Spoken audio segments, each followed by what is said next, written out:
Hi, this is Rob JH1, Rob Harper on Twitter, the podcast. And with me today is my guest, Josh Spodek, and his stepfather, Bill Magargal. Bill, how are you?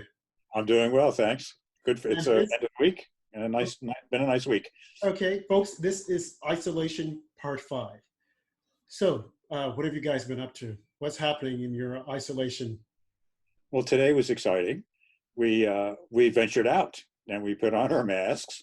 And the first thing we did was we went to the recycling center, Okay. which is no big deal, but it's a process. You go there and you drop your stuff off, and we did that. And then we went food shopping, which is always an adventure because Josh eats a lot of produce. And so we got a lot of produce. Okay. And then and we also eat a lot of produce. So then Right. we went to Home Depot and picked up a couple garden items and headed home. So Okay. that was our adventure. Okay. Well, Bill, I don't know if you knew or not, if you know or not, but Josh and I have been talking about this whole pandemic and having to, go in isolation for the past, I think, almost a month and a half now.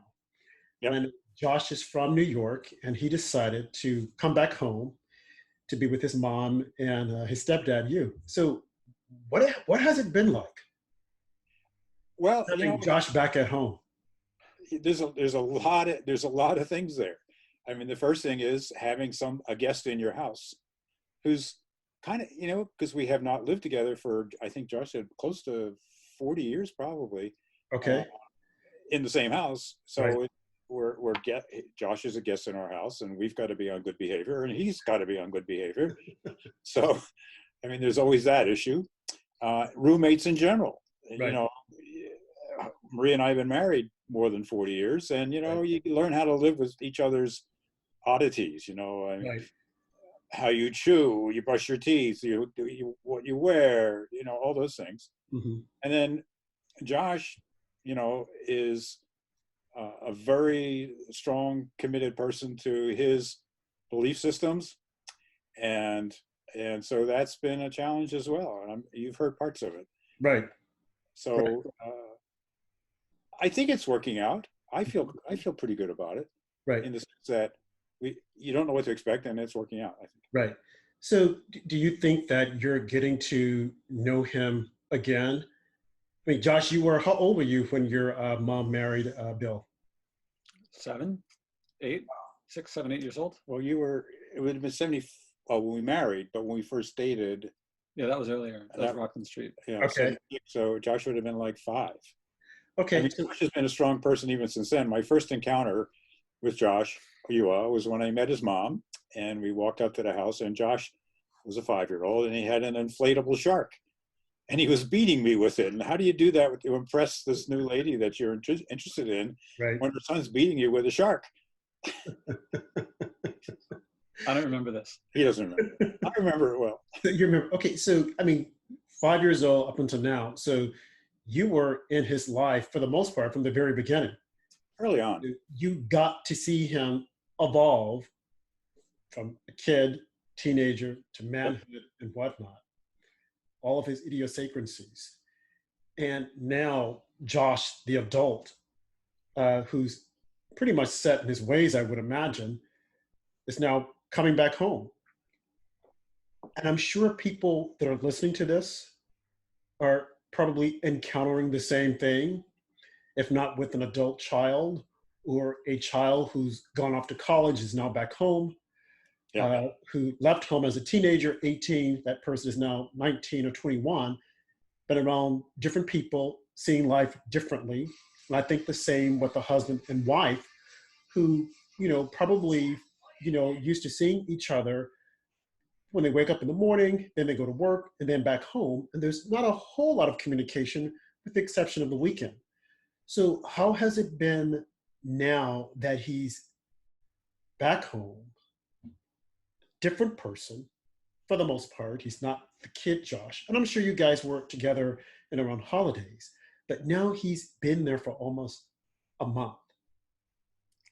Actually, today makes 8 weeks. 8 weeks. Started, I think, week 9. Okay, a little over a month. So 2 months. 2 months. So how has it been? Be Well, honest. As honest as you can be with Josh being right next to you. you're asking Josh or me? You, Bill. Well, Wait, I'm sorry.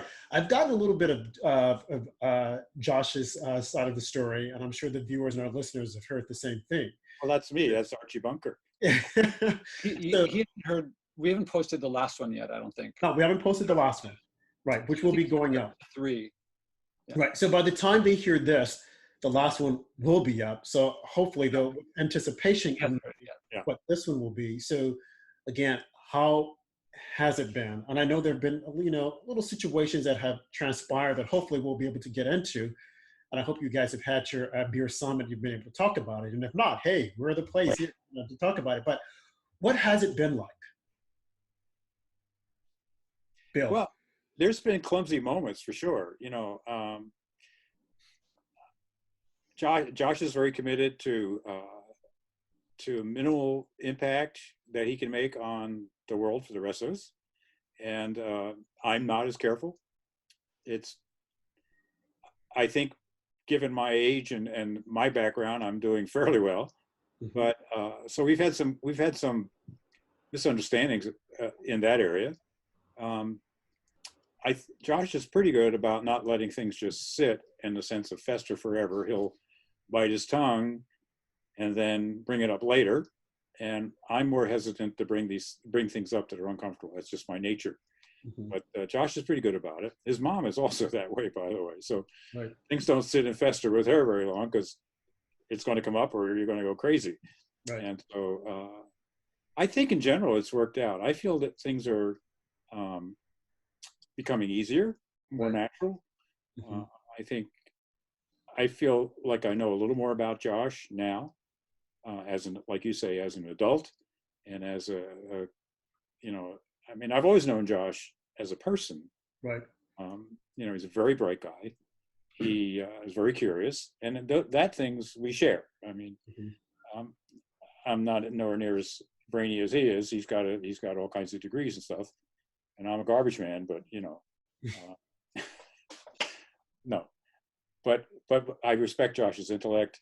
We play games with it sometimes. We both like certain kinds of dry humor or esoteric stuff in the sense of playing on words. Some of that. So it's kind of fun. Mm-hmm. And so I've enjoyed being around Josh. I spent some time with him last year working on his apartment, so we got a chance to see a little bit each other on a fairly regular basis in the city. Right. So, yeah. So was there any apprehension when Josh decided to come back home to wait out the pandemic? There was, in the sense that we know that Josh is very committed to environmental, health, food issues and all that. And like I said, we're not as much. So I had a run in. We've had several where I felt like I was being suggested that I change, that I become more concerned about these issues and do some things differently. Right. And I'm the kind of person I guess a lot of people are, there's pushback mode. I feel that and I go, oh, and try not to push back, but I do. Mm-hmm. And so we've had some run-ins that way. I think he told you the issue with showing pictures of, I think, Delhi and some other cities before and after mm-hmm. the basically shutdown due to COVID-19. And at that particular moment, it hit me as, oh no, here we go again. He's going to tell me more about how I'm trashing the planet. Right. So, I'm sorry, Bill. So do you think he said, the pictures, he and I, we had discussed that, and I'm sure the viewers, you can go back and look at the podcast that I posted on YouTube previously for our viewers that are listening, and you can get a feel as to where we're coming from. But when you said that he brought it up and you said, oh, here we go again, do you think, or did it seem as if though he had been like pushing this on you to say, this is what you guys are doing, you're traveling, you're doing this, you're not being, environmentally conscientious, or why would you think that here he goes again? Well, we had to talk about that yesterday. Okay. And as Josh, as we've both found out, a lot of it comes from me. the pushback thing. And I don't know, I think there was an episode with you that Josh mentioned. I said he was evangelical, that he was pushing this all the time. Um, and that's what it feels like. Now, whether he is or that's coming from me is debatable. Okay. But Josh is a unique person in the sense that he is actually living what he believes. Right. And so that makes it different from somebody, like we've had some notable people, politicians, for example, in the past that tell us how we should do this and what's going to happen if we don't. Right. And then you look at them, you see they're flying in a private jet back to their mansion after they give these speeches and kind of thing. So that's not as motivating or impressive as somebody that's actually doing it.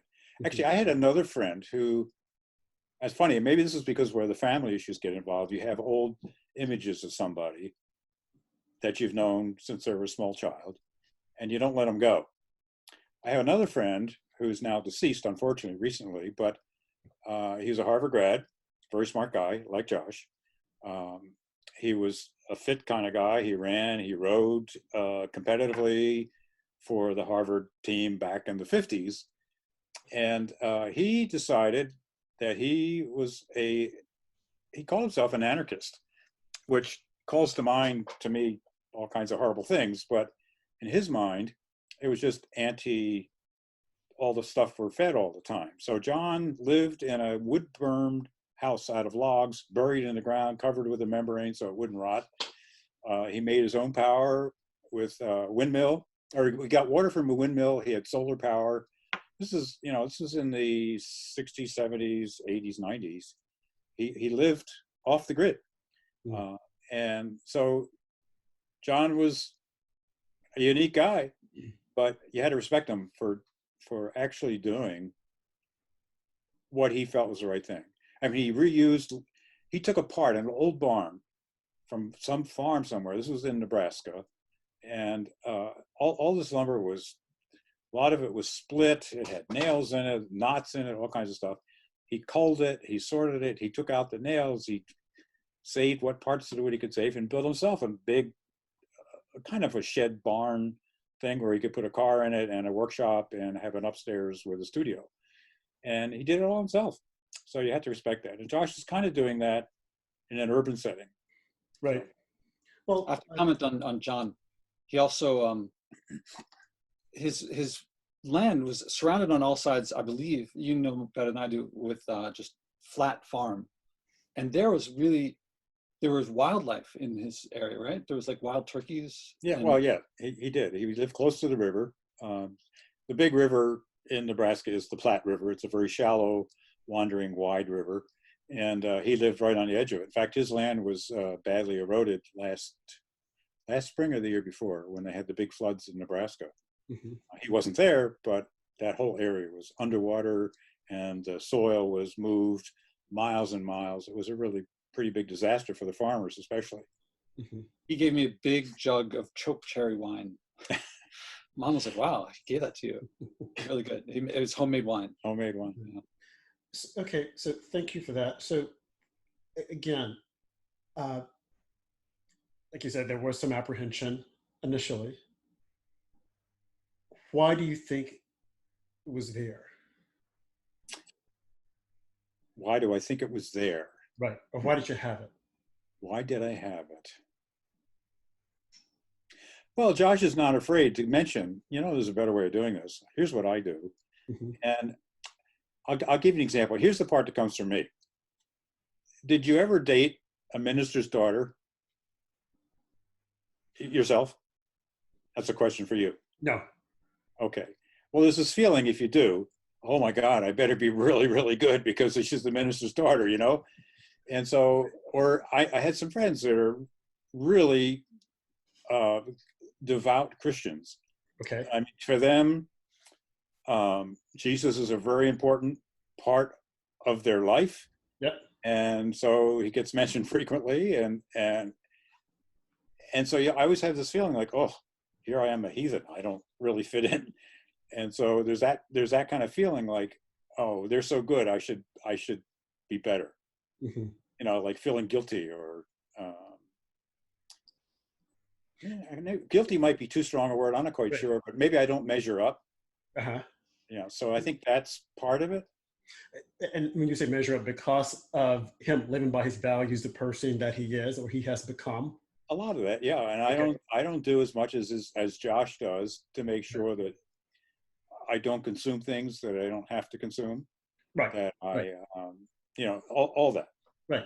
Well, I mean, when Josh and I first met, and I don't know if he shared this with you or if you heard the podcast, I had initially thought I was going in to hear him talk about one thing, and then it seemed as if though he was going to start talking about something that I completely disagreed with, and I gave like the old eye roll with, "Oh my gosh, here we go again." Here we Okay, I'm going to sit through this, but and it was something completely different. And I think that's how we started talking and, getting to know one another because we're on two completely different spectrums politically, I think.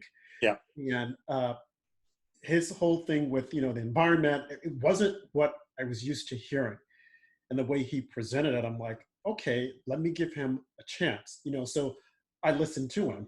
And even now, I'm still listening to him, although I don't agree necessarily with everything that he says, but as he said, he's living by his values. So again, it just begs a question. So many other people that are out there that are staying with people because of the isolation, they're isolating inside. And I'm sure that there are things that they probably wanted to say or that they're finding out about the other person that ticks them off, and they will either confront it, have a conversation about it, or try and let's just not pretend as if though it doesn't exist. But how long can you do that? Because we don't know how long we're going to be in isolation. Okay. And I was reading the other day that a lot of people are saying, hey, when this is over, spouses are saying we're getting a divorce. And a lot of the divorce lawyers are saying, hey, stay put right now. This might not be great for you, financially. So you might just want to rethink this. But I'm sure a lot of this is going to happen. So when you have a situation like yours, whereby you have an adult son, stepson, who's coming home, and you know that he's set in his ways, you're set in your ways, definitely. Like, how do you survive? How do you make it happen and still be a loving family? And one episode, Josh had said that, you guys were just sitting down or getting up from eating dinner. I had texted him once before. He said, well, we're getting ready to sit down and eat dinner. Before all this happened, most families didn't sit down to eat dinner together. That's like, okay, I'm going to eat dinner at 5 o'clock. I'm going to eat at 6 o'clock, and they're always on the run. But it seems as if though that's a little different in your household. So how do you see that? Do you guys like set the time, like we're going to eat dinner at this time? Considering you can't really go any place, you can't go out and eat. You can go to the local store, I guess, and get supplies. But I mean, is that like an ongoing understanding that we're going to get up at this time and we're going to have breakfast, we're going to have lunch, we're going to have dinner, and then the conversations that take place? So tell us a little about that. Josh, No, feel free to jump in. actually, um, the one thing that we both share, his mom and me and Josh, is that we prepare our own food. We pretty much cook everything from scratch. Mm-hmm. I mean, you open a can of tomatoes because I can't get fresh tomatoes this time of year, um, but Josh doesn't do that. He uses all fresh Right. produce. But we do prepare our food. We don't just open a box of something and microwave it. We cook, and part of that's because we enjoy the process and the relationship with the food. I mean, cooking is Josh makes his creative in his way. I do it in my way, and so both of us have shared. And mom does it her way. And mom does it her way. Marie does it her way, and so we all like our own food. And the one thing we haven't done is shared each other's food much, because we eat some things that Josh is not interested in eating, and vice versa. So so we haven't really actually shared that much of the food that we cook, but we do sort of plan to eat together. So we don't even have a fixed time for that per se, but we do say, well, we're planning to eat about 6:30. What Okay. time? And we get together. So we just kind of coordinate when we're going to cook our stuff together and eat it. Right. And Bill, have you tried Josh's food? I have sometimes we've tried some things together. Um, Josh makes pretty much every day a stew. Right. It's different with different ingredients, but Josh uses as much of the produce as possible. So, I'm not into I don't like the sudden change. One of the things that my nature is, I don't like a sudden change in texture where I'm eating something, all of a sudden there's something like a fish bone, but not a fish bone. It's the stem of something, or Right. a nut that's not chopped up, or something. And so I don't like that.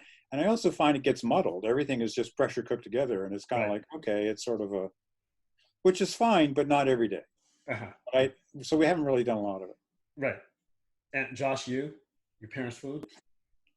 I would I gather want to point not. out, he said he doesn't like things of different textures, but then he said that it all gets muddled together. I'm like, that to Go ahead, sorry. yeah. We look for we cook in different ways. Yeah, but we cook in parallel. I mean, most of the meals, he and my mom take turns cooking. Not formally. I guess you guys kind of figure it out in the afternoon who's going to cook that evening, based on what ingredients are there, who feels like doing what. So I'm often preparing next to them. Right.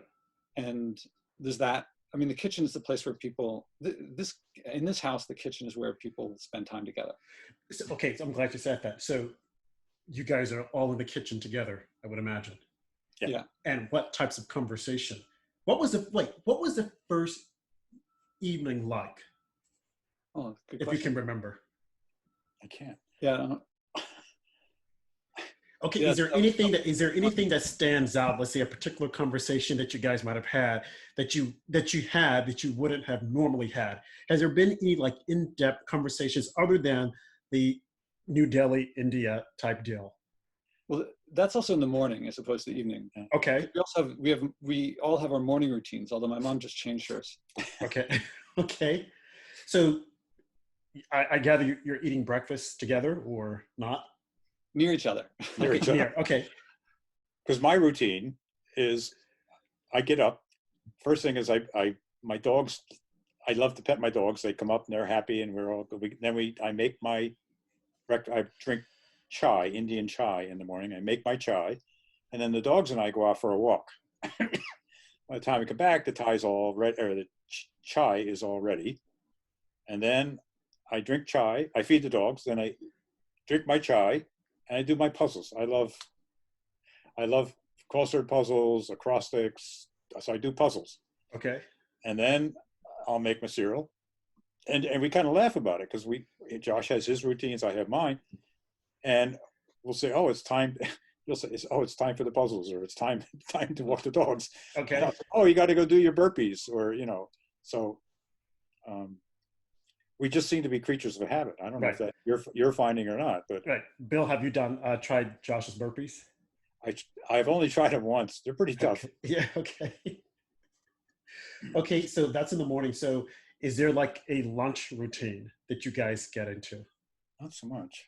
Lunches. There are lunches where we sit together, but I mean, I know on my side, I often have meetings that go through.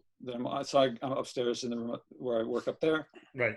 And if I can, I come down to join them. I think you guys eat lunch together. Yeah, more. we're pretty much together. We make, typically it's a salad or something, but yeah. Okay, so let's move forward to dinner. It seems as though that's the time that you all are all in the kitchen together making dinner. What types of conversations come up? Who starts the conversation? Josh, you don't watch TV, you don't read the paper for the most part, but you do have like current events, I think, that flash across your computer. Does anyone bring up like, okay, this is what happened today, or typical topics? Or? Bill, so there's three places. Bill is to my right, and he works on puzzles. Mom is to the left, and at the beginning of the meal, she talks about the weather and reads her weather stuff. And then Mom will point out stuff that's going on outside. There's the bird feeders, and so there's different birds coming in all the time, and there's different plants are growing and coming in season, going out of season. And then later she'll start reading the news on her computer, and she'll comment on the news, and that's kind of that routine. Okay, and at any point, is there any like reservations or Is it just, okay, this is the news and we're just going to talk about it? Bill, do you feel that, okay, he might be going down the path of being, evangelical, or, he's going to try to sway us his way? Like, we'll look at things this way or whatnot. Or is it just like casual? We're just going to see where it takes us. I would say most of the time it's more casual. Although on Friday nights, which tonight is the night, Marie and I have had a tradition for a long time, where Marie is Jewish, but not really. I don't know what the word is for Judaism, but it's not a super devout in practicing and going to shul and all that. But we do have a little tradition that is Jewish, and that is on Friday nights you light candles, and you do a little blessing, thanks for the food, and the kind of thing. And we added a tradition where we like each person take a turn and say what good things happened to that week, what's happened to them that they enjoyed or had a good time doing, or is memorable, or what are they looking forward to. And so that often is the basis to start conversations during dinner. We should probably do that every meal, I guess, in a way. So when this is happening, I go to the other side of the room, so I'm not actually participating in any of the religious things. Yeah, we don't. Is that by choice, purposefully, or? Yeah, I don't like it. Okay. We don't like it, or you just don't want to participate? I don't like it. Okay. Well, I think that I find that during the meals, to me it's all small talk. It's like not. I mean, I have my workshops on how to make a meaningful connection and how people often avoid confrontation, avoid conflict by not talking about things that are important to them. And so I think it's just kind of the conversation is, well, part of it is about what chores are coming up, what things people have to do around the house, and maintaining things, and what things to plant and who's doing what. But a lot of the stuff about the news is just, I think it's like news, sports, weather. It's small talk. It's so, because if all three of us are there, if we talk substance about something that people could disagree on, and we don't have a way of resolving conflict and handling these things, then I think everybody knows don't talk about those things there. When you and I talk, it tends to be when we're in the car going to, my mom doesn't get in the car because asthma, she doesn't want to take the risk. Although I talked with my mom when we take walks, because she's got to get her 10,000 steps every day. So she walks 2 or 3 miles a day. And so I walk with her sometimes. Right. Yeah. You said something I thought was interesting. The routines that they've started, you said that you go to the other side of the room because you don't like it.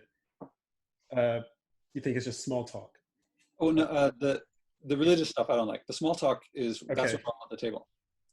But I don't think they would view it as small talk. But what if a person if that religion aspect was part of who they are, just like for you, when you're looking at the environment, that's who you are, there's part of you, and you bring it up as just as a matter of course. You see what I'm saying, or see where I'm going with this? I'm not stopping them. That's their business. I just go to the other side of the room. Right. So if you start to bring up the whole thing about, environmental responsibility, as someone goes to the other side of the room, how would you view that? Well,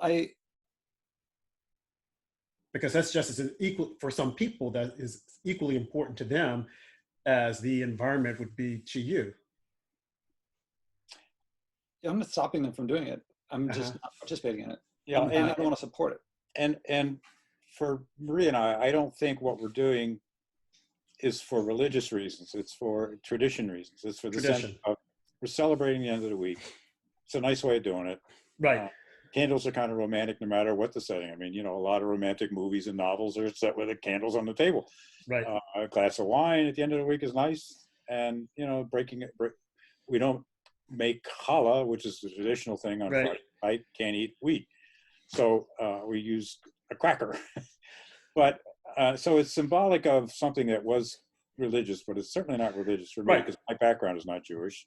Right. So it's not religious to you. It's something, it's a nice thing to do. But it's who you are. It's like you said, it's part of who you are.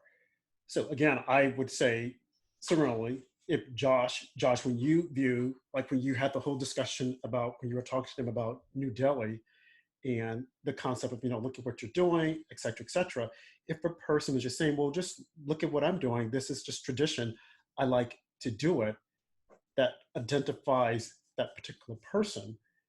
And if, like you said, you're not keeping them from doing it, so you walk away. But what if they said, well, we want you to join us in doing this? What would be? Yeah, I tend to resist that as well. I'm famous for, at my nieces and nephews' bar and bat mitzvah, I'll go to the synagogue, but I don't wear the kippah. I don't wear the yarmulke. Right. And then someone at the synagogue always comes up and is like, "Here, we have one for you." And I'm like, "Didn't their parents tell you what's going on?" And I try to sit in the back so that this doesn't Right. happen. Uh-huh. I don't want to. What people do is their business, and I definitely want to be there for my family's their occasion. Right. Well, this is a situation that Josh and I have talked about in the past, and I disagree with Josh on that motion. So we've had talks about it. I don't know if now's the medium to bring it up, but No, but I do find, I think, you know, if you're at somebody else, if I go to a church, there the tradition is to take off my hat. I wear a hat a lot because you can see I get sunburned. Right. And so I wear a hat, but I take it off when I walk into church because that's what they've asked me to do. That's Right. their tradition. If I go into a mosque or a Hindu temple, I take my shoes off. Right. Some of that's because people are often sitting on the floors in a lotus position or kneeling in the case of a mosque, and you know they don't want the crud from your feet in their space. But it's also a tradition. And so when I go to a synagogue, they would like me to wear they want me to wear a hat. So I put on their little hat. Mm-hmm. And so I think it's just part of the course. Right. And I'm not sure exactly why Josh is so averse to doing that. So maybe, you know, maybe that's not, was that something to talk about? You've heard me and Mom talking about her first husband, my dad. That's a big part of Judaism for me, and it's not pleasant. Right. And the other thing is, I have a tradition that you guys owe me $5. Do you want to stick with that tradition? It's a tradition of mine. I don't like a tradition that imposes that on others. Well, it's not. Well, This is imposed. It's a self-imposed thing. I mean, I'm choosing to go to somebody else's house of worship, and I choose to be there, and I choose to honor some of their things. Now, if they wanted me to carve a cross in my forehead or something, or get a tattoo, right, I wouldn't go. Right. But since I'm there and it's not outrageous, I'm willing to do it. But I guess what you're saying, Josh, is that there's so many hard feelings about those particular traditions. If you walk into in India, when you walk into a temple, do you take your shoes off? Or when you walk into a meditation hall at Vipassana? Well, there I choose to do it. I mean, that's something I want to go there. Well, I want to spend time with my nieces and nephews, but I mean, so you I'm went to the going shul. to You went to the shul to support the family. It's a big. His sister has 3 children. Right. And they've each reached the age of their bar or bat mitzvah, which is a Jewish tradition of signifying that you're becoming an adult. It's like in a Christian tradition of. He's in Manhattan. Oh yeah. No, but some of our viewers might not be, aware. I'm completely aware of the bar mitzvah, but no, this is interesting because I've never thought of it that way. If I, consider myself as being a Christian, however, within the Christian faith, there are different rituals that people participate in. Yeah. One of the rituals that people do, I think, is on the 4th Sunday. There's something that they call the Last Supper or something, and they break wine and bread and whatnot. And excuse me, you're expected to do it if you attend church on that day. And when I have gone, I don't do it. I'm like, I don't want to do this. I mean, I'm here, so why do I need to participate in that tradition? And I never viewed it as if though I was, as an affront to them or being, disrespectful. I'm just like, well, this is what you do, but I don't do it. Now, when I was overseas and I would walk inside of a temple, Hindu temple, I would take my shoes off, or a mosque, I would do the same thing because that's tradition, and you don't walk inside the mosque or the temple with your shoes on. But I don't think that I would be adverse to if I would just go in and say, well, I'm not going to take my shoes off. And I don't really know if people have ever thought of it that way. there's a huge thing in this country right now, in the world right now, about wearing the Muslim stuff, hijab, and can where and when can women's hair be seen.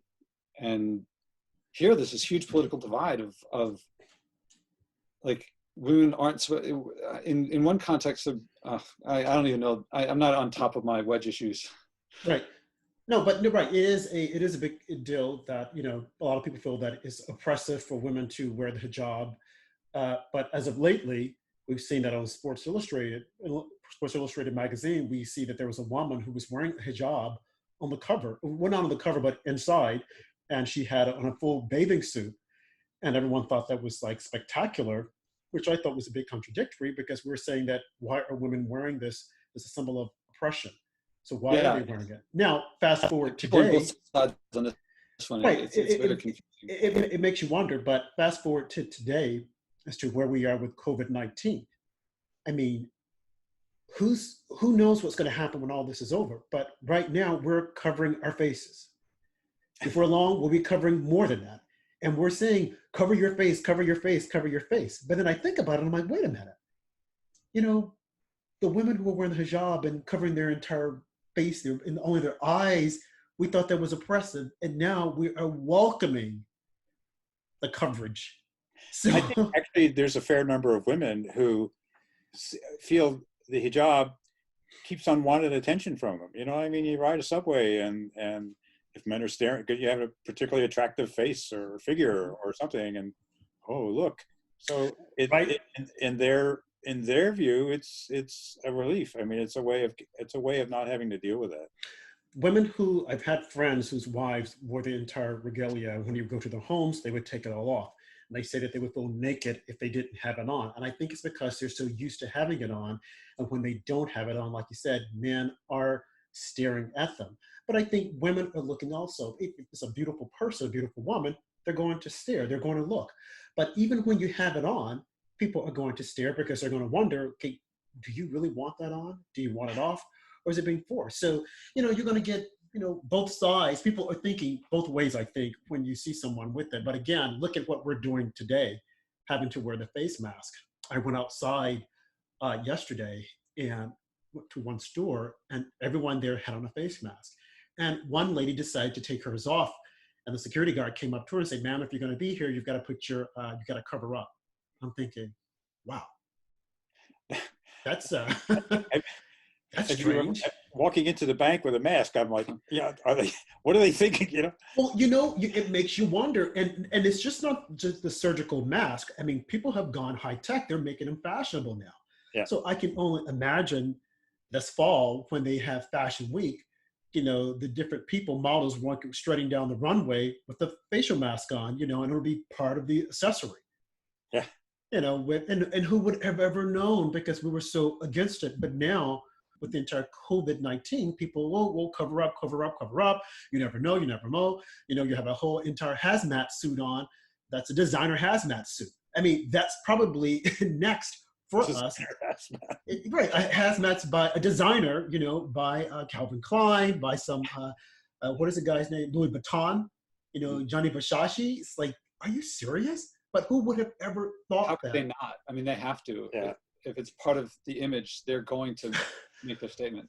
Well, yeah, because you go on social media and you see all sorts of face masks that people have come up with designs representing different things, sororities, fraternities, you know, different social organizations. And I'm thinking, when did they have time to make this? And who made this? Some of them, I think, there are a lot of people, every piece of clothing that they wear is a statement of their identity of themselves to the world. And so there's some people who, how could they not take care into how they express things? It would be like mispronouncing a word. It's just non-verbal communication. I'm not one of them, as you can. I'm not particularly fashionable. My rugged good looks, people think I am. Yes, your rugged good looks, but it does make you want, you know, that when you see these things that are out there. So what else is going on in your guys' household? What else do you guys talk about? I mean, this clearly was something that I don't think you guys ever talked about it before. I think, Bill, you said you had mentioned it to Josh about, the religion stuff? I'm sorry? The religion stuff? Or Yes. Oh, actually, I want to clarify that for me, I distinguish between religion and drawing on the supernatural, because some religious traditions are just, if someone is saying because of something supernatural, something that can't be proven or disproven, you have to do X. Mhm. I don't like that, because, well, maybe I have another idea. If something is saying we've done this experiment, you can falsify it, you can test it again, and it indicates this. That's very different for me, because I can go and check myself. Right. But if it's an appeal to the supernatural, then, or something not verifiable, then how do I know you're not just making that up? Maybe they are. Maybe that's the point. Yep. And You that's know, their belief, and they feel comfortable with it. just read an interesting book, and wouldn't you know, I can't remember the title, but it's the ability of humans to substitute tokens, use the word token, an image, a word, a tribe, a nation, for real things. For example, a corporation doesn't exist. It's a belief system that that company is going to make a product and deliver it in a certain way. They've branded the name so you can identify them, but it's just a group of people, and it's not like its own thing, but it's treated like its own thing. In fact, even in the Constitution now, the corporations are people by Supreme Court decisions, a decision. But it gave humans the ability to work together in larger groups than a typical hunter-gatherer or other animals. I mean, other animals will travel in packs, with the exception of grazing animals that travel in large herds. Animals like wolves or predators don't generally travel in large groups. A pack of 12 would be a large group of predators, wolves maybe. But humans, for example, can generate armies of thousands to go defeat an enemy. And this book speculates, and it makes some sense to me, the ability to believe in a flag in that case, in the rallying of the cause of a nation, or the ability of that chief to be the good leader, or whatever it is that makes you, whatever token it is that makes you believe that system, gave the ability of humans, which are relatively weak compared to lots of other animals, and weak compared to probably Neanderthal, which was apparently a very intelligent species of primates that didn't have the ability, apparently, to work in large groups. There's no indication of large communities or large villages or large places where they've worked, but the ability of a large group of people to work together, more than a dozen or so, or gave the ability of Homo sapiens to win out or defeat or slaughter or whatever happened to the Neanderthal. So it's an interesting concept. So the ability to abstract and make an idea as strong as if it was in your face, a grizzly bear ready to attack, is a very unique human ability. It can be good or bad. I'm not saying. I mean, it's like anything else in life. Right. But it's certainly unique among the species that I've ever heard of. Mm-hmm. So maybe that's what makes being human human, the ability to substitute an idea for a real thing. Right. I don't know. So are these the types of conversations that you guys have in the kitchen when you're preparing your individual meals? Not often. Josh and I do sometimes. We get off on some esoteric stuff, you know, like what is the meaning of life kind of things, you know, like right. Do we count, or what communicates? There's been some publications that trees communicate to each other by chemical signals or whatever. I don't know. I mean, do they? I wonder what they talk about. Well, how are your leaves doing today? I don't know. Okay, and what about your mom, your wife, Marie? Hold on, yes. Sorry to interrupt, but there's also something that Bill is really into. How much of this house have you built? Well, I didn't build the house. I gutted it and started over. And I mean, if you go around the house, especially the ceiling in the room over there, the gazebo he built, and then in the gazebo, there's lots of things that are art, craft, handmade, clear labors of love. Is that a fair way to put it? That, It is. I mean, that's what I do. and the house before this, was that in Nebraska, that was the case. And I guess less so in South Carolina.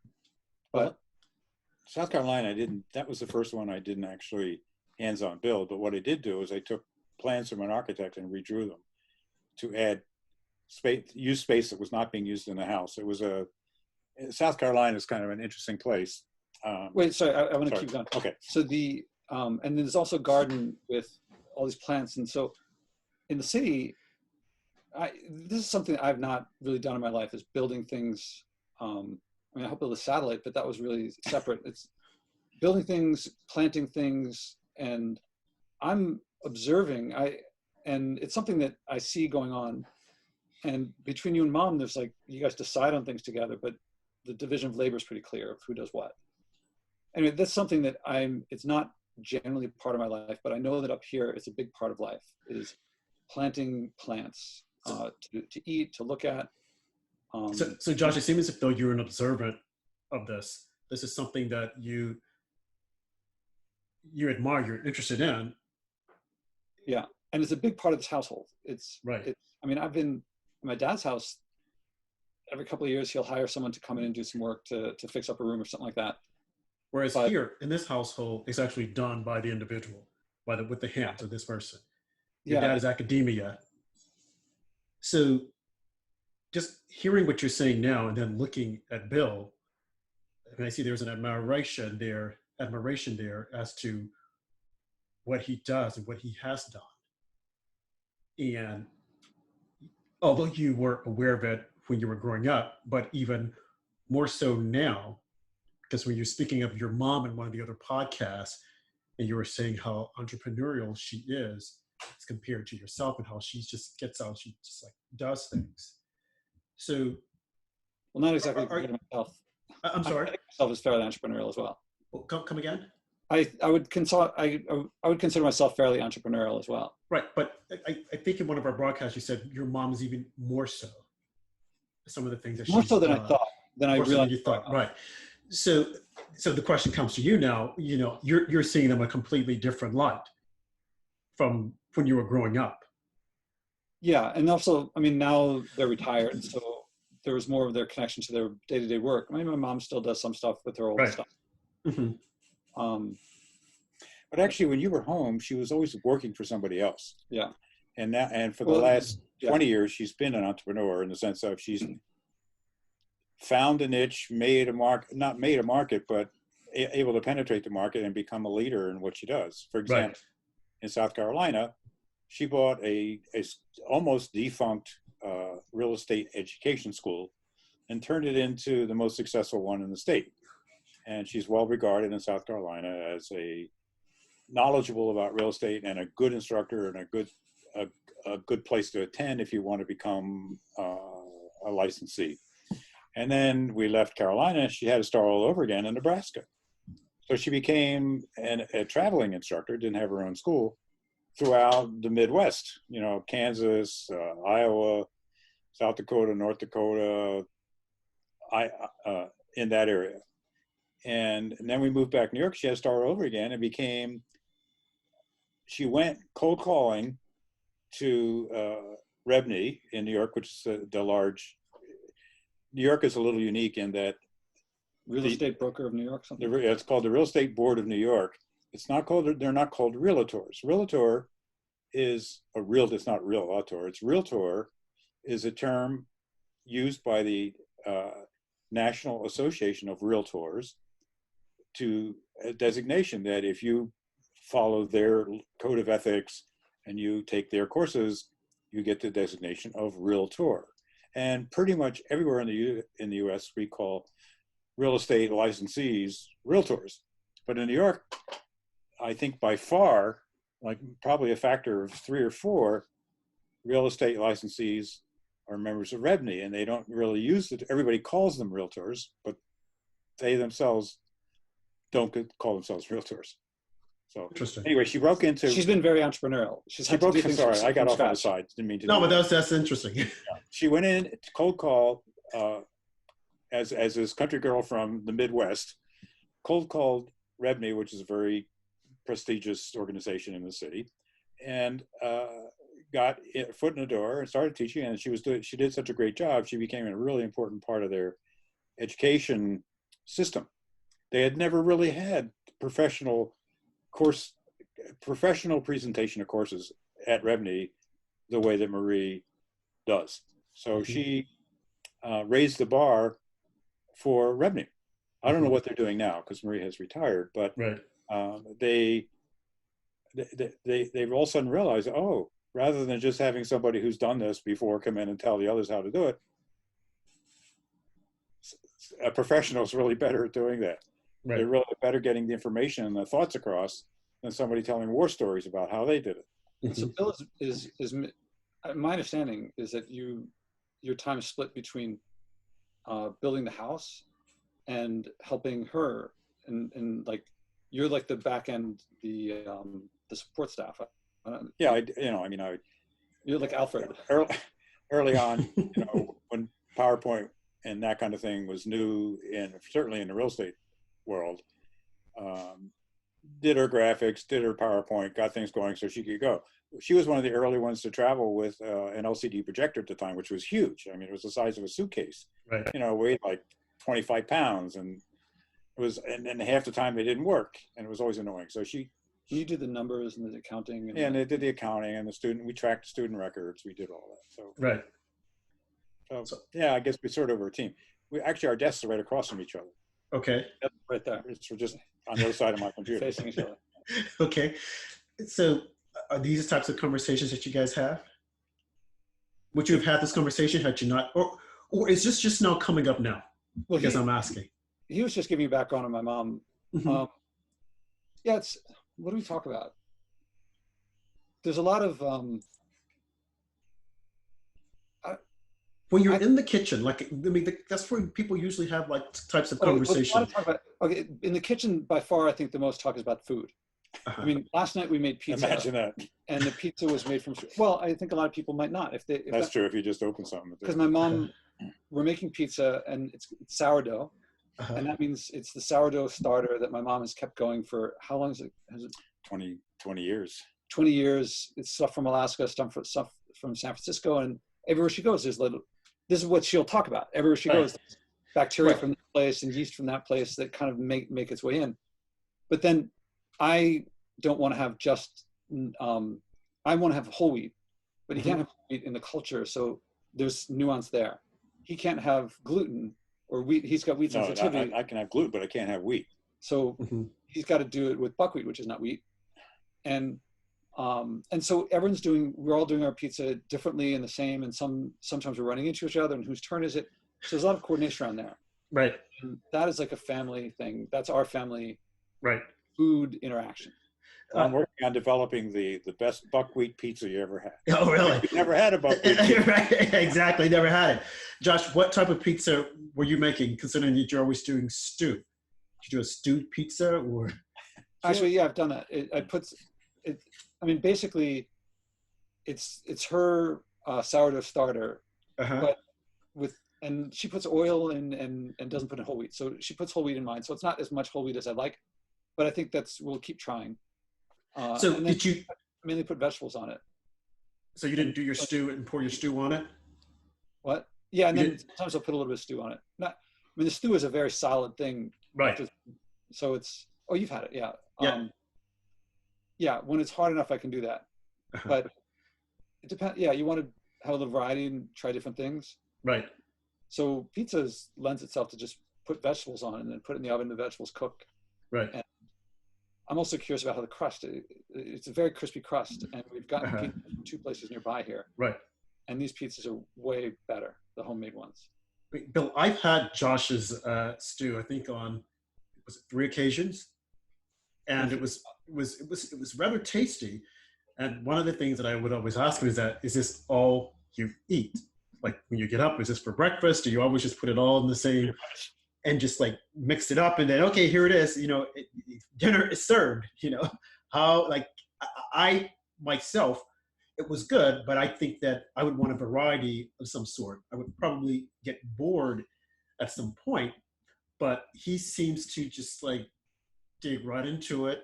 Real simple. Well, you easy know, to it's make. interesting. I watched what he does because maybe for a day and a half's worth of meals, the stew is like the core. Hmm. But then he cuts up fresh things like onions or lime slices or um, I don't know what else, other things, So is that, yeah, zucchini and zucchini, little other things that aren't cooked to Hmm. dress the top and add a peel because you know to look at a sort of a brownish green mush stuff is you know it's garnishing it really, but it's also adding a little pop to the flavor, like fresh sliced little pieces of red onion on Right. top of this stew. That's kind of a new. It's a mixed flavor of things. Also, a little pop. So it's interesting to watch that. yeah. I think once When when he has my stew, he doesn't put as much toppings on as I do, right. and that's a big part of it. Because when I was there was a topping. I think it was a cocoa type topping that you put on it Oh yeah, we put cocoa powder on. Yeah, we're out of Okay. cocoa powder here. to give it a pop of sorts. Actually, we're not out of cocoa powder. We have cocoa powder, but it's packaged, and I'm waiting won't till we use get it. some from bulk. Okay. Yeah, but I thought that was interesting. So now let's move toward the beer summit. I don't know if we covered it exactly, if we touched on it, but Bill, you didn't mention the whole thing about India. And so, Josh, did you guys ever resolve that? Did you ever have a meaningful conversation as to where you were going with, or what happened? What transpired exactly? We're talking the pictures of the air pictures, or air pollution pictures. Yes. You said beer. Did I hear beer? I thought you No, said right. I call it the beer summit because whenever Oh. something like this happens, people, oh, well, let's have a beer and let's talk about it and we can try to see Oh, yeah. your okay. point. So, I'm and I saying, guess in your case, beer. Josh, Yeah. so I say the beer summit. Okay. So, how did that get resolved? Was it ever resolved? We've had yes, you sorry. Did you ask me or him? Either. Yeah. We've had several talks about it. I don't know that we both really quite understand totally what happened. Right. Or to the sense of, I guess it's not actually totally resolved. Mm-hmm.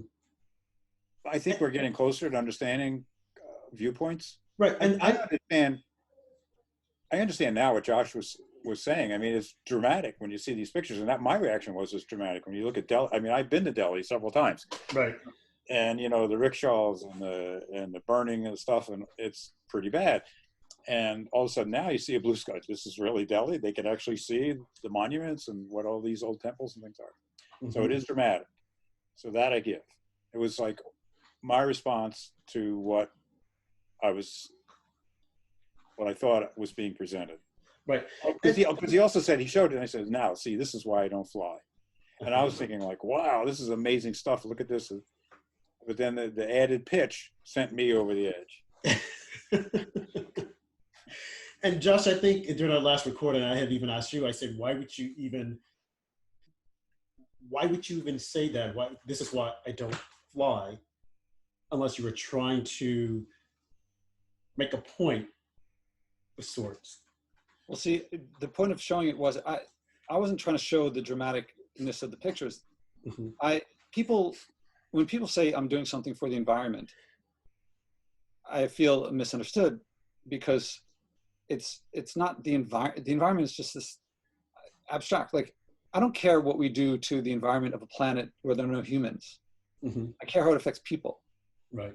So I'm trying to show that this is clearly a case where people are hurting on the one side because they have to breathe in the air when it's polluted, or not. And it seems very clear to me that pollution, our per capita pollution, I mean, we may be far from New Delhi, but that's just an illustration of one place where it's most acute. Mm-hmm. But the pollution of Americans is like 20 times more per capita than it is for Indians.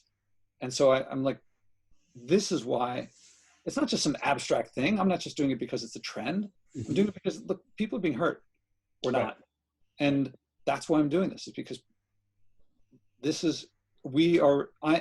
I bear some responsibility for that if I'm polluting, especially if I'm polluting more than the people who are suffering from it. Mm-hmm. So you're just stating just an obvious to you. I was feeling misunderstood, and I thought, oh, here's a way I can illustrate why I'm doing what I'm doing. Okay, and It when you wasn't say for the you quality of the pictures. right, It was, right, and when you say you were feeling misunderstood, was there did something that happened previously that you felt that you had to that?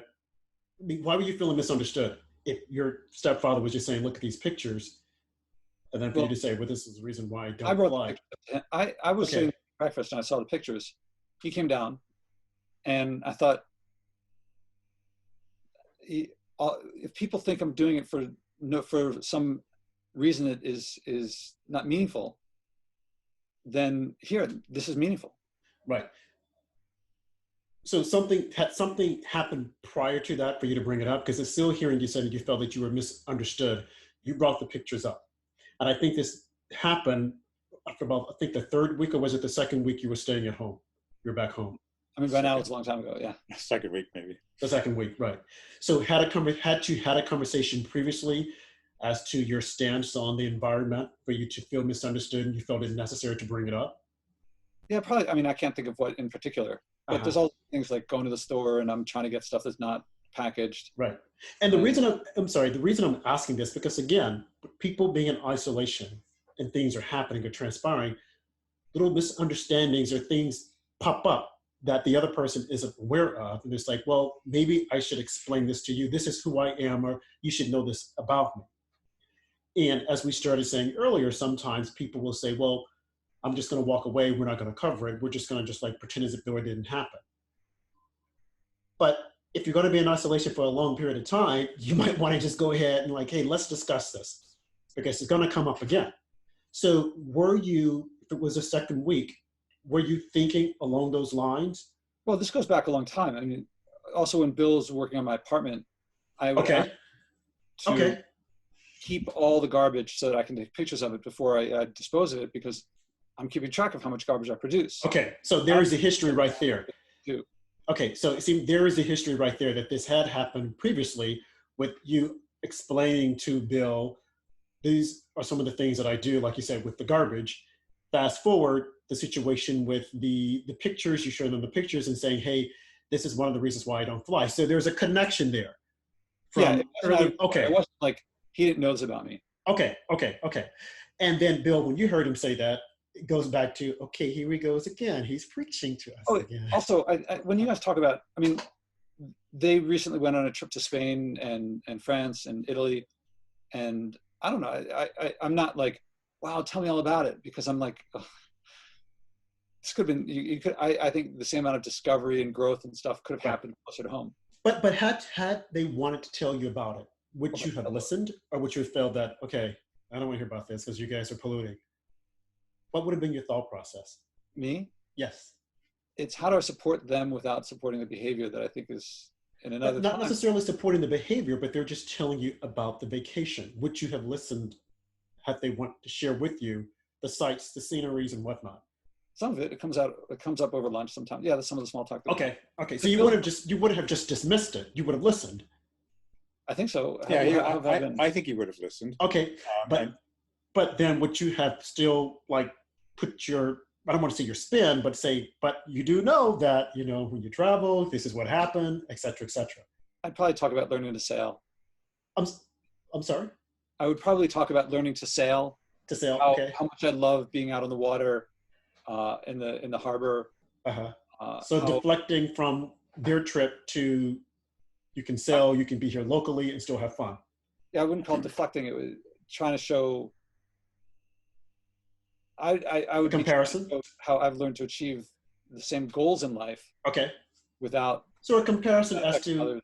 them Effort. traveling and you're staying local, have the same amount of fun. Yeah, well, I should be in Sweden right now, and that wouldn't be local, but I was going to sail there, but the COVID, that trip didn't happen. but let me talk a little bit about how when I do travel, we don't buy a package and go to there. Mm-hmm. We buy a ticket just to get somewhere, and then we just explore. For example, we arrived in Paris. We had friends there. We stayed with them. But we belong to an international homestay group called Servas.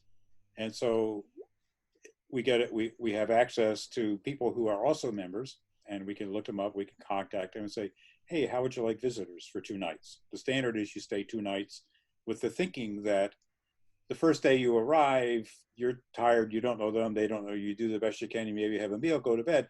And the next day is when you have a chance to talk and find out. And an awful lot of people that we've met through this have become friends that we stay in touch with over the years. But even if we don't, for them, with very, very few exceptions in 30 years of doing this, we find them interesting people. Mm-hmm. And so we do about half of our time staying with homestays, and about half our time at the least expensive B&B apartment place out of the center of things, so that we can afford it, to be on the road and see experiences. So we don't just go and take a picture standing next to the Leaning Tower of Pisa just to say we went to the Tower of Pisa. We try and just find things that are interesting to us. Right. I mean, the one thing that Maria and I both enjoy, I think, and why is that exploration of, like, being a kid. I grew up in an area where I left the house in the morning, Mom, we're going out. Okay, be back by lunch or supper or whatever. And we'd just take off. We'd walk around. We'd have the dogs with us. We'd walk through these old fields. We'd find a junk car to pretend we're driving in. Or we used to go to this quarry, an abandoned quarry that had some burned out trucks. And we'd sit there and pretend we're running the truck, or climbing on the rocks, or going to the dump and looking at rats. And, just stupid stuff. You John? Well, other friends. I mean, we sometimes would do it together. But, I was a couple of years older than my brothers, and we had our own crowds. So we would all do this. Right. Different era. Mm-hmm. Okay. But that's that feeling of exploring and finding new things is, I think, Maria and I both enjoy. And so I think that's the reason we travel, not just to say we saw the sites. Like for example, we spent an hour in Pisa because it was like, it's all tourist stuff. Right. But we stayed in a little village up way in the mountains there. That was really cool. Just all locals. And, we ate at this little place where all the people knew what was on the menu and what to order. We couldn't even speak the language in this one village. And we pointed to the dish. People came over and told us what the food was, and pointed to what they had, and we pointed to the menu, and that's how we ordered. So we love doing it. Right. And Josh, you would talk about sailing the Hudson River. Yeah, well, in that case, I would. Now I feel compelled. It's like there's something he did as a child on foot, and now he's doing that now. It seems to me as accessible by foot as that adventure, that joy. You don't see the different cultures on foot. You see, we also do that. We hike. I don't know if you've been up to Minnewaska Park. No. It's upstate from us a little bit, but it's gorgeous trails along creeks and rivers, and just beautiful. So we love doing that too. So yes, I get it. And the reason I don't like as much walking every day down the same road, because I've seen that before. All I do is see the new trash is fame between yesterday and today. But in the woods, along a stream that you've never seen before, it's just really a nice experience. So we do that. Right. Josh? Well, I don't like to engage in this. When people know, I'm not talking about Bill here. People know behavior that they're doing that pollutes. Even if they don't believe in global warming, they know they don't want mercury in their fish. They don't want their kids' IQs lowered by the heavy metals and stuff in the environment. But I don't think people like to feel bad about what they do. And so they figure out how to sleep at night comfortably by saying, well, other people pollute, but not me. If it was, everyone's got their thing. What I do doesn't matter, things like that. Mm-hmm. And so if I engage on people in a rational way, then they've won that argument in their heads already. And they simply repeat what they've told themselves is why, despite all these problems, what their contribution doesn't count, or their contribution is nothing they can do about it, or actually would actually make it worse if they were to, I don't know, everyone's got their thing in their head as to why what they're doing is the best that they could do. They're one of the good guys. Whatever problems they are, they should keep doing what they're doing. And if I engage on that in a rational way, I just provoke, as far as I can tell, it just provokes them to convince themselves and everyone else and me why they're actually, what they're doing is the best thing that they could possibly do, and end of story, and stop telling me otherwise. So I found that it doesn't work very well. What, do you ever watch, have you ever seen the Star Trek films or TV shows or movies? Yes. And Data, Yes. okay, and Spock. Yeah. Okay, now both of them sort of work on logic. Logic's got it all handled. You figure it out and you do it. You do a logical thing. But as we can tell with humans, that's just a very small part of how we respond. Right. And politicians lie to us left, right, up, down, any other way all the time, and we just accept. There's lots of other things besides facts as to why we do what we do politically or actively or anything. More so. So the facts don't count, as we've learned recently. That would be nice. It's actually beyond. It's people anti-convince themselves. They go. If when faced with what they're doing is having the opposite effect of what they want, they'll often double down on believing even more strongly. Yeah, and we're all guilty of it. I'm guilty of it. Mm-hmm. I wouldn't use the term guilt. It's how we work. work. I have performed that way. Now I'm curious, Rob, how does this look to you? What's going on in your mind of like these two guys sitting there talking about this stuff, and like what you sound curious, and you sound like partly I think you want to bring this out to your listeners or viewers. Right. Well, because I think that viewers and listeners that will tune in will probably find themselves, hopefully, in a similar situation with the person coming back home to stay with them, be it a loved one or a friend, and having to, I want to say relearn, but definitely figure out who this person is if they thought they had known for such a long period of time. And now that you're in close proximity with this person every day, you're definitely a new relationship of sorts is being formed, where you're understanding that person a lot better. And either you don't like that person, or you can appreciate who the person is and where the person is coming from. And I think one of our conversations, Josh, you had said that you started to, I think at one point you understood some of the things that your mom had done, over the course of her life. And I guess that's the reason why she is the person she is. So what am I seeing? You have to tune in for a couple more sessions, because I'm definitely seeing a pattern here. And I started to allude to it before. Josh, have you seen your mom and your stepdad in a new light, so to speak? I've always known them, always knew who they were. But being back home for the past 2 months, definitely the relationship has, from what I see, looking from the outside in, and now with your stepdad being there, an admiration of sorts, not that you didn't have it previously, and an understanding as to who he is. And just listening to him talk and the expression on your face when he's talking, and maybe it was always there. I wasn't there at the house, so I didn't see it, but I definitely see it, compared to the previous conversations that we've had about your stepdad. And that's the reason why I keep asking about the conversations that you guys have on a daily basis.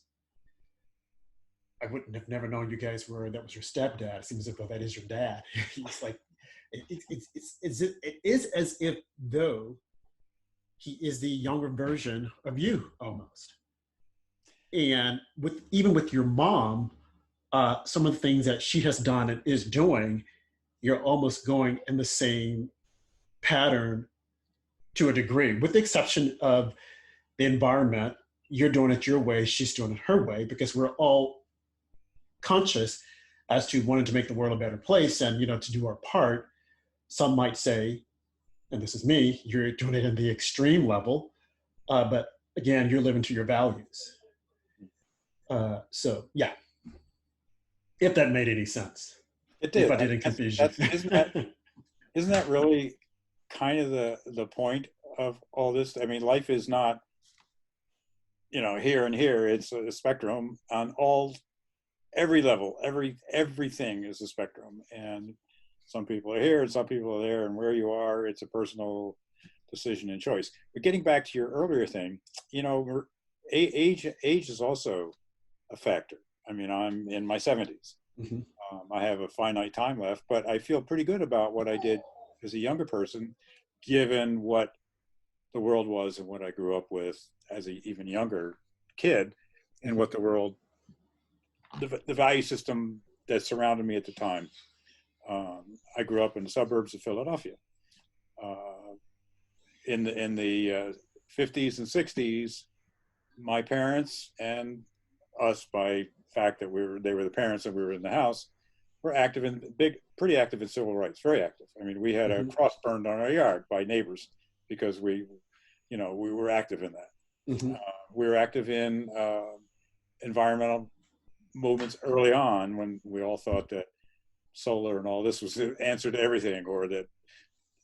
But I remember as a kid, you know, I told you we used to go out and wander around the streams and walk around. The stream that we used to play in was slightly better than an open sewer. It had industrial waste going into it. It did have sewage going into it from the sewage plant. When they got overwhelmed, they just dumped it in.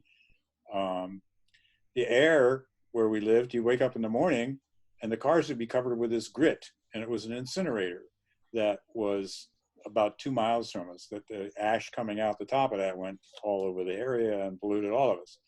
We used to come back from the Jersey Shore late in the afternoon after a day on the beach, the sun's getting low, beautiful sunsets. Oh, it was so gorgeous. Well, it wasn't really the sunsets, it was all the dust and pollution in the air from the industrial sites that were along the Ben Franklin Bridge that we used to cross. Mm-hmm. So all that particulate matter on a low sun made brilliant reds and yellows and oranges, but it was all crap. So, you know, most of the streams around had the oil slicks on them and stuff in them. It's pretty creepy. I mean, I grew up with it. That's what I knew. So, you know, you see current political climate wanting to undo some of that. And I understand frustration with some regulations that get so out of hand. It's maybe nutso, but throwing the baby out with the dishwater, I think, is a big mistake too. Because I remember those days when you couldn't go in the creek. We kid each other. Oh, you swam in Darby Creek, and we had one kid that drank it, and we thought he was a total nutcase. and you know, I don't relish those parts of those days. Right. I relish the ability to run around and do crazy things, but you know, that was bad stuff, and it got it better over time. Right. So these issues I've been with early on.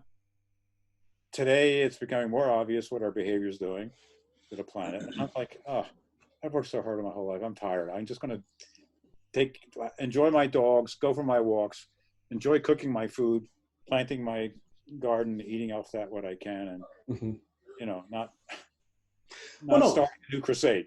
Well, that's interesting that you would say that, because, and I had mentioned that to Josh once before during one of our conversations, and that, you know, when I was a younger kid, we were told in the 80s that the world was going to be over because of global warming, climate change, and whatnot.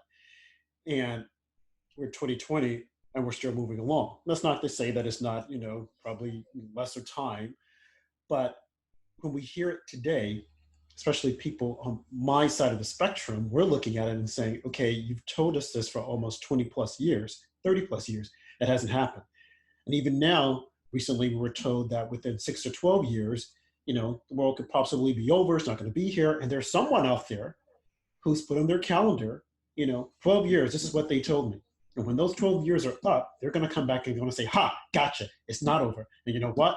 You're doing exactly what you told me not to do. You know, you're still going around in airplanes, albeit now there's not a lot of traveling going on because of the COVID-19. And I wonder if, you know, someone isn't going to try and capitalize on that and say, hey, if we're not doing it now, people didn't have to do it. Let's slow down people flying around, you know. So yes, we could all do better, but I'll probably be in my 70s, I hope, and we're still here. I better be, but who's to say? But the push to stop doing this and stop doing that, and that's not that Josh is doing that, but there are others who are to the extreme, who are trying to push that agenda. with COVID-19, they're saying there's going to be a meat shortage. Uh, there's probably someone out there right now who's thinking of a way that, hey, we can capitalize on this. There's going to be a meat shortage. We can get people to stop eating meat and go vegetarian and go vegan or whatnot. People are always thinking of ways to get their agenda across. So it is interesting when you see it, when you hear it, and then again, 10 years out, still here, still doing the same thing. Probably not the same way. Probably things will get a lot better, but to the extreme that I think a lot of people are pushing things, I can't buy into that. Have you seen? Sorry. Go ahead. People were saying a while ago that if we don't take care of the environment, there might be pandemics. And now there's pandemic. It was predicted. It wasn't, people were for a long time, and it's not the world ending. Well, I think you're overstating. People aren't saying the world is going to end at a certain time. Maybe you've heard that. Maybe 12 years, right. But this is what's happening. We're living it. And right. I mean, I've told you about today, driving around when we were driving to the store and back, the amount of garbage what I said was like, there's so much garbage everywhere on the side of the road. Mm-hmm. And people born today are going to think, well, that's normal. And people born, and then so they'll be a bit more. And the people born 5 years from now will think that's normal. And right. There's this creeping normalcy. And so you're saying the world hasn't ended, but I think people a while ago might look at our situation today and say, holy cow, we would never want that to happen. Right, but just a couple of things. When you say like the pandemic, that they were saying that there was going to be a pandemic, right? They have been saying that, but I think in this case, I don't think it's a result of us not, being good stewards of the planet. I think it's more so someone going crazy, I think, in a lab somewhere and causing this to happen. As far as the garbage being on the side of the highway, again, back in the 80s, we had the Indian, I can't think of the guy's name, the crying Indian who was saying, don't pollute, we've got to be better stewards of the environment. We got to do this, we got to do that. And it's still happening. And if we want to just cut down on it completely, I mean, definitely something is going to have to give. Right now, they're pushing in California a ban of straws, paper straws. At one point, plastic was the top thing. Oh, plastic! Everyone's using plastic. Now we got to ban plastic. Go to paper bag. I think next will be no more paper bag because we're killing trees. Let's stop the paper bag. Then we'll go to the cloth bag. So it never ends. It just keeps going. And I think that a better way of presenting it would be, let's be better stewards. Let's get a little better. We're not trying to take everything away, but we can definitely do something to stop doing what we're doing now, which doesn't seem right, as opposed to going to the extreme. And I think that when we do go to the extreme, when we do tell people that the world is going to end, they're going to shut down. I, for one, completely just shut down. I'm like, okay, here we go again. The world hasn't ended. Yes, it will end eventually, but it hasn't done so far. And because we all know that things are going to wind down at some point. So it's easy to say, well, it's going to wind down because you're doing this or you're doing that, as opposed to it's going to wind down because it's just the way things are. Things don't go on forever. Do you think it's just because of population? It could be any number of things. I don't think there's anything in particular that we could put our finger on and say it's going to end because of this. I think it's a combination. Do you have any sort of experience with math type things like curves and all that stuff? No. Okay. Well, I've seen them. I've read them. But I think the same people that produce them, you could find someone else who could produce just the opposite. Well, I mean, I'm not talking about any kind of judgment. I'm just talking the pure statistics. For example, in 200 years, humans have come from a relatively small population on a world scale. And if you look at the curves today, the population has gone way up. Mm-hmm. And those kind of curves, if they start getting vertical, they go up and up and up and up. It's called asymptotic. They just keep going up in a relatively short time. Now you look at dinosaurs, they were around for like 60 million years. Homo sapiens has only been around for 60,000 years. And yet we've had so much impact in that short time. So in the grand scheme of things, we're just going to be a little it won't even register. It's just going to be this little spike of craziness that happened on this planet at that short period of time. But we're right in one of the really fast growing parts of that spike. I don't know. It's not going to be pleasant. At some point, is it tomorrow? I don't think so. Is it 10 years? Probably not. Is it 50 years? I think things are going to get kind of nasty in 50 years. And scientists are saying a lot sooner than that. I don't know where, but the math and pure numbers, not political numbers, anybody's numbers can vary. Right. We're just on this curve. That's insane. Right. I mean, where does it happen? I mean, I guess we've all sort of just taken on the assumption that, well, that's the way it is. I guess we're that way. And I'm that way. You know, we're on this curve. Well, I don't know what I can do, you know. Right. Well, because I do believe, again, as I was saying earlier, that it will eventually end. Hopefully not in my lifetime, as if they'll all be around when it does end, you know, my lifetime. What kind of time frame do you think things are going? Well, you say end. What does end mean? Exactly. I don't know. Do you think it's the end of humans as a species? You know, I never thought about that. I would like to think not. I would like to think that we'll be here indefinitely. We'll just go on and on and on and on. Lots of other species are gone. I mean, we've helped that along in a lot of ways.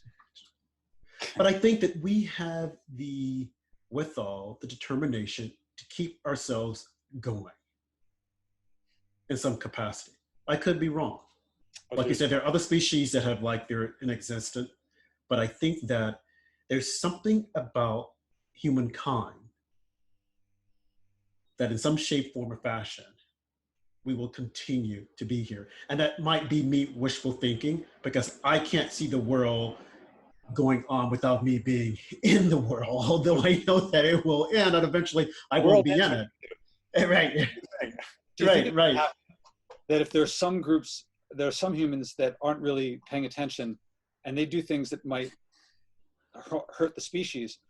Others who might look at those patterns and say, hey, we shouldn't keep doing that. Maybe we should pull back on some of those things. That might be part of the determination of the species. But then the species that are doing the things are hurtful things. It seems as though that they continue on, whereas those who say that we need to change, they're doing just the opposite of what they're telling us not to do, and they're the ones that seem to be, leaving, some would say. I didn't follow that. I want to go back to something that you said earlier. Yes. You were talking about straw bands and bands of various sorts. Now, I view one of the main roles of government, I've said this before, is when people are doing stuff that affects each other, to put a double yellow line in the middle of the road. Total freedom would be you could drive anywhere you want, anytime you want. And that double yellow line and the traffic light seems to me, even though it stopped me sometimes, it keeps us all going.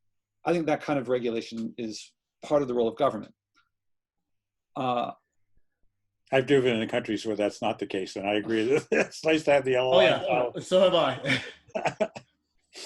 Now, so when these laws come about through democratic processes that people generally consider fair, and therefore feel comfortable following them, I'm a big fan of that.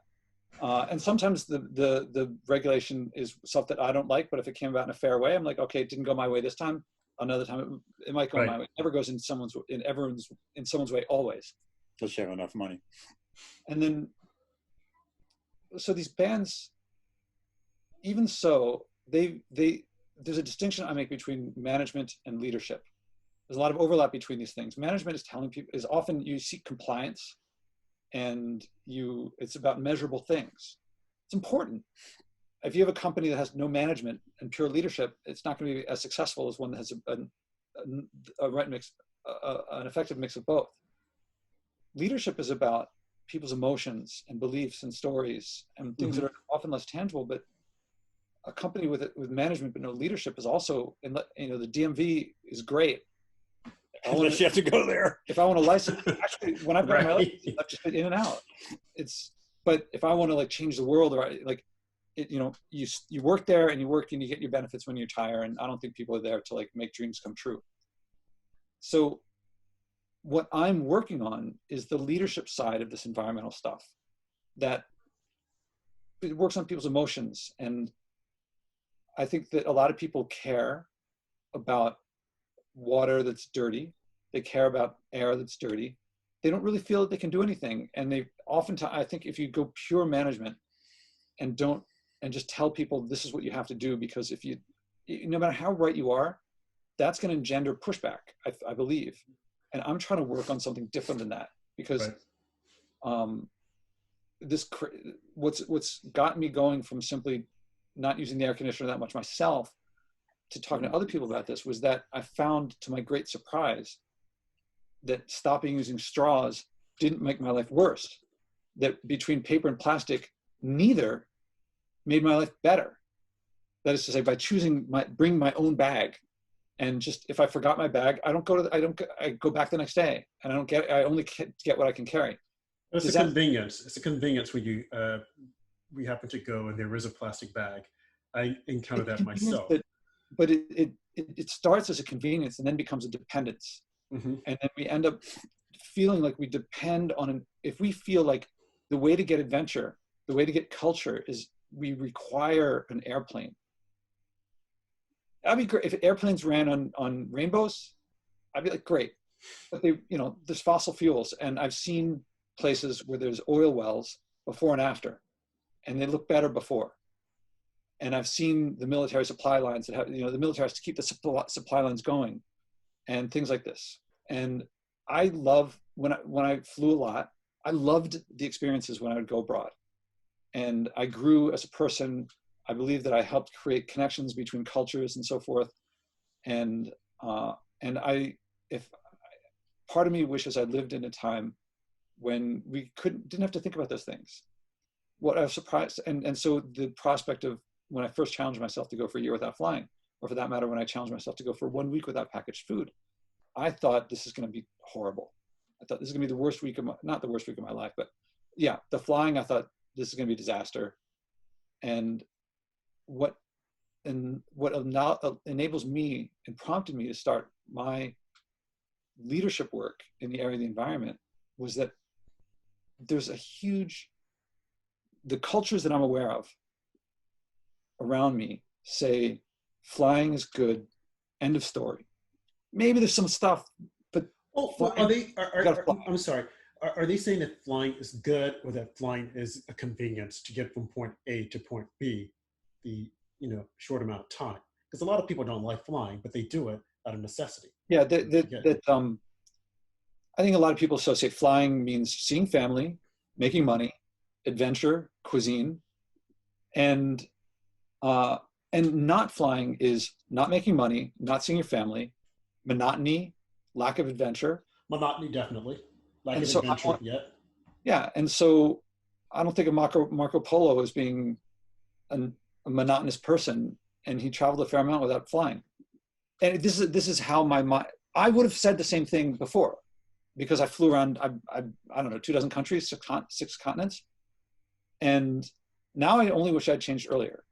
I mean, if I could live in a world where airplanes just kind of flew on human power, like that would be kind of interesting. I mean, there's sailboats. So, but when people took sailboats, let me just wrap it up with one thing. What enabled me to do this was that I am sharing a joy that I think we all can have, that is not about deprivation and sacrifice. You're presenting not having straws, not having bags, as the tone I heard was, that's a loss. And I'm not trying to win everyone over, right, but I believe that there's a lot of people out there who will find, as I did, unexpectedly, oh, not having the straws doesn't make my life worse at all. Actually, it increases my ability to create joy in things myself. It lowers my dependence. So something like that. I don't hear that from anyone. Even Greta is like, panic. That doesn't sound so great. Well, and that's what I said before when I had mentioned to you. That's all we hear, from the other side is all about doom and gloom, and you're going to die, as opposed to, you're not going to die, and life is going to go on. So, and it's almost as if though they want to scare you scare you straight, scare you into not doing this. If you don't do this, because if you do, you're going to die. And I just don't think that's the case. I think there's a better way of presenting it because we're all conscientious. We all want to be good stewards. We all want the earth to be here for us. I just view or feel that, eventually, as Bill had asked me, that it will come to an end. I can't say, put my finger on one thing that's going to cause it. I think there's a combination of things. I can't imagine the world going on without me being in it, although I know that it will happen. But I definitely don't think that some of the extreme measures that a lot of people are preaching to us, like the Al Gores, the major players that are out there who are probably doing exactly what they're telling us not to do, I don't think that that's the answer. I think that collectively, maybe Josh, what you're talking about, people coming to an understanding and listening to the other person would probably get us to where we want to go. And it's not going to be perfect. I don't think people are going to just give up flying. But again, COVID-19, air traveling has, dropped significantly. So I think the carbon footprint on Earth has been reduced because you don't have all these pollutants that are there. Yeah, today when Bill and I were, we met a guy at a local craft shop. He runs a laser cutting machine. Can I say that? Yeah. Okay. And he was talking about how he is spending more time with his son. Yeah. Son. Yeah. And he realized how poor a service the local school is providing for the son. And the son was like, now he's helping with the math and he's getting involved with son's life. And I asked him, why didn't you learn this earlier? And he was busy. He was busy doing life as we take it as a given that we have to do these things.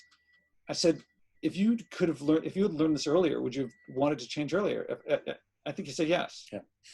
And we're all holding ourselves back from what I think what you're calling is extreme, maybe extreme from a perspective that for me is full of being pulled along by the nose by advertisers who have figured out how to get what they want from you. And when we start doing so he had to give up on some things that he was doing, but what he got was more time with the son. Right. And I think he by his own what he said, he wishes he had done that earlier. I think a lot of people, when they make some changes for themselves, I would like it to happen for their own reasons. I think they'll be glad and wish they'd done it earlier. Right. It's extreme. Well, I think something that you said that he had said, that he was always busy doing something else. We have all slowed down drastically. So all those little things that were making us go faster have been taken away, and we've slowed down. We can't just get up and go to the store anymore the way we want to. People aren't using their cars, you're not buying gas to go here, to go there. So we have slowed down. So the things that we used, let's say the plastic bag, we can throw everything in a plastic bag and run out of the store, as opposed to putting it inside of a paper bag and running out the store and the paper bag tearing apart. We slowed down. And we're able to stop and say, okay, what are my priorities? What do I need to do? So I look at that from the same viewpoint of us not going all over the world or going from one state to the next state, because we have slowed down. Yeah, and finding nearby us what we used to think could only come from 10,000 miles away. Are you finding that? Are you finding things that you've just sort of assumed and bypassed and not paid attention to, but now are more meaningful or more interesting? Or well, to a degree, but I'm still, as I had mentioned to Josh before, I'm still looking out my window at night wondering if people are doing things that they told me that I could not do, and if this is really happening. And that's just me, just looking out the window wondering, because in disbelief that things have completely almost stopped. And I live in Manhattan, and on a Friday night, things are usually popping. Not that I was outside popping with them, but it's just like, whoop, it stopped. So the skeptic in me brings me to my window, and I'm looking out wondering, like some eyes wide shut. Right. Did things really stop? or they were just saying that they stopped. And actually, there's a hidden underground somewhere where things are still popping, they're still going, and I don't know Gotta about find it. it. Yeah, right, exactly. So, I say that, just going back to the point that, the things that allowed us to, you know, accelerate ourselves in our lives and do different things, they're not there anymore. So we're now forced to rethink or look at, okay, where do we go from here? And if this continues with everyone being inside and not outside, how long? And will it cause us to change habits, things that we took for granted? Will all that stuff just change? It's changing now, but will it remain that way? Or when things open up, that pent up frustration is unleashed, and then we run back to doing the things that we were doing before the shutdown. Now, of course, with traveling, people are saying, "Oh, I don't know if I'm going to fly anymore. I'm careful," but still, people are going to board the planes. They'll probably have their mask on, but they're going to still get on the planes. And some people are going to still want to use plastic. Right now, we're not, because we're told that we can't. But that doesn't mean that that desire and that urge not to want to get back to doing what we were doing is not going to come back. Well, I hope people can find that I hope that some people find this as an experience that leads them to realize something that I thought I needed X to get Y. I thought I needed. I think we've gone too far. I think we've bitten the apple and we have enjoyed it. And I wouldn't at all be surprised if things don't change that much. Because once you've tasted the forbidden fruit, you're like, hey, I'm not giving this up. So maybe some little things will possibly change, but overall, I don't see it. Unless it was a situation whereby this lasted, for some, I say like over a year or so, and then the kids that are being born now, they know nothing else. So for them, this is like the normal. And then they will be the ones out there saying, oh, you can't do this, you can't do that. But I don't see that. Because I now with parents, like just one more point, now that parents are forced to teach their kids at home, they're going to give them their values and they're going to tell them things that, hey, don't believe this, don't believe that. I know what you're hearing in school, but it's completely different. So I think, and out of frustration, that's the other thing, out of frustration and the resentment of having to be locked inside, I think that there's going to be a segment of the population that's going to say, hey, let's get back to normal as soon as possible. Whereas there might be others that will become more conscientious and say, I didn't do it then, I didn't do it now. I was a lot happier. So I'm just going to stay this way. I think that before the smoking ban in New York City, I think a lot of people thought, no way is that going to work. Mm-hmm. And they thought they're going to leave Manhattan to go to Hoboken and go to bars there. And what happened was Hoboken ended up having to ban because people were going to the city to avoid Hoboken. And it could have gone either way, and it could have gone one way then and a different way now. Right. Now I'm curious. Hey, Bill, what do you think of this? Did you think you were going to be on for how long were we on? No. I thought I was going to say hello, and 15 minutes later we got. So it's a compliment to you in the sense that you're engaging and you ask interesting questions. Yeah, it's been a fun process. Good. Well, going to the thing you were saying about going back or not going back. I've heard quite a few younger people say, they're enjoying the time not having to rush so much. So maybe some of that will last in whatever area that is important to them. I mean, I used to get up and do this and to run over here to do that. But, if I take a little more time and spend time with the kids in the morning and then do that, or, some of those things might change. Well, you think about 9/11, and that definitely affected all of us to a degree, mainly the people who live in New York. And the way people started to appreciate and the respect, but after a while, all that went out the window, and we became, New Yorkers again. We were cold, we were distant, and we didn't say hi, we didn't say good morning. We just went our merry little way. So once we're told we can go outside,